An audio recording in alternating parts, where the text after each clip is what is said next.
Monsieur Thiam, quel bilan faites-vous de la présidence Macky Sall et où en est le Sénégal aujourd'hui? Le bilan est plutôt positif, hein. Je vais dire, il est positif carrément. Au regard des chiffres, parce que le président Macky Sall est arrivé au pouvoir en 2012. De 2012 à 2018, je pense d'abord le vrai succès de Macky Sall, c'est peut-être dans le secteur de l'énergie qu'il faut aller le chercher, parce que c'est sa plus belle réussite, hein. La puissance électrique a doublé entre 2011 et 2018. Ceux qui connaissent le Sénégal ou Dakar en particulier savaient que c'était partout des coupures d'électricité à longueur de journée. Les familles, pour être à l'aise, avaient finalement opté pour le choix d'installer des groupes électrogènes pour justement avoir du courant continu. Donc, en 7 ans, il a fait doubler quand même l'installation électrique au point même de pouvoir aujourd'hui vendre de l'électricité au Mali voisin. Voilà, ils sont passés de 571 mégawatts à 1141. C'est un succès énorme. Donc ça, c'est un peu mes succès. Sur le plan aussi macro et microéconomique, si vous voulez, le PIB, par exemple, si on prend l'exemple du PIB, il est passé de 3,3% en 2012 à 7,6%. C'était l'une des plus grandes croissances économiques de la sous-région. Et puis le déficit budgétaire est resté continu aussi à moins 3,7%. Voilà. Et puis l'endettement aussi, c'est peut-être un autre exemple de réussite qui reste sensiblement vraiment au-dessous du seuil de 70%.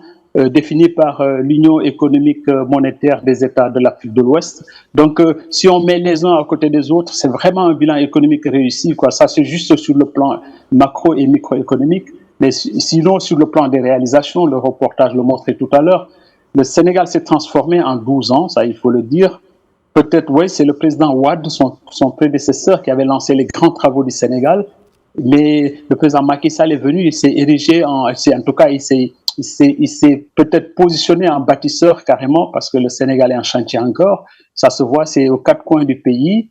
On est passé d'1 à 2 universités à peut-être 6, 8 universités actuellement, et plus des universités privées. On est passé peut-être de 4 régions qui avaient des lycées, donc les 3 années après le collège, à toutes les régions du Sénégal aujourd'hui qui ont des lycées et presque des universités. Donc ça a évolué aussi sur ce domaine. Là, peut-être où le bilan n'est pas bon, c'est sur le plan peut-être emploi, parce qu'il avait promis 500 000 emplois. Je pense 5 millions d'emplois sur les 5 ans. Il en a fait 490 000. Bon, voilà, ça c'est très faible, bon, pour la jeunesse en tout cas. Mais sinon, globalement, le bilan est très, très positif. Et quels sont les véritables enjeux de cette élection présidentielle ?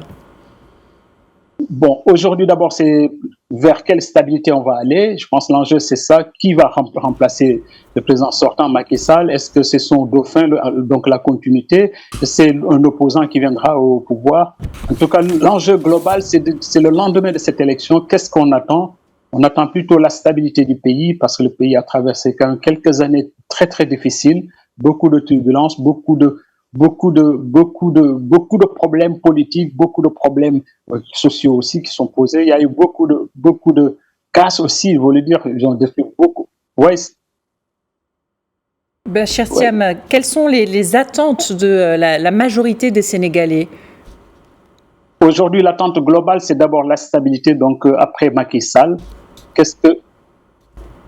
l'attente, c'est ça justement. L'attente, c'est de dire demain, quel sera le visage du Sénégal au lendemain de l'élection de dimanche, et quelle stabilité le pays sera. Voilà, quel sera justement le taux le succès de cette élection pour que la stabilité soit maintenue, parce que depuis quand même quelques semaines, le pays a retrouvé un peu son calme,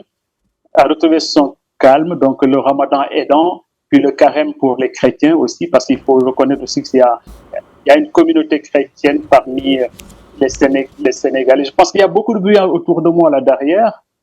Voilà. Donc l'enjeu tourne autour de ça, c'est la stabilité, donc après la continuité du plan émergent que le président Macky Sall a lancé. Bon, c'est un plan sur des dizaines d'années, donc c'est jusqu'en 2035.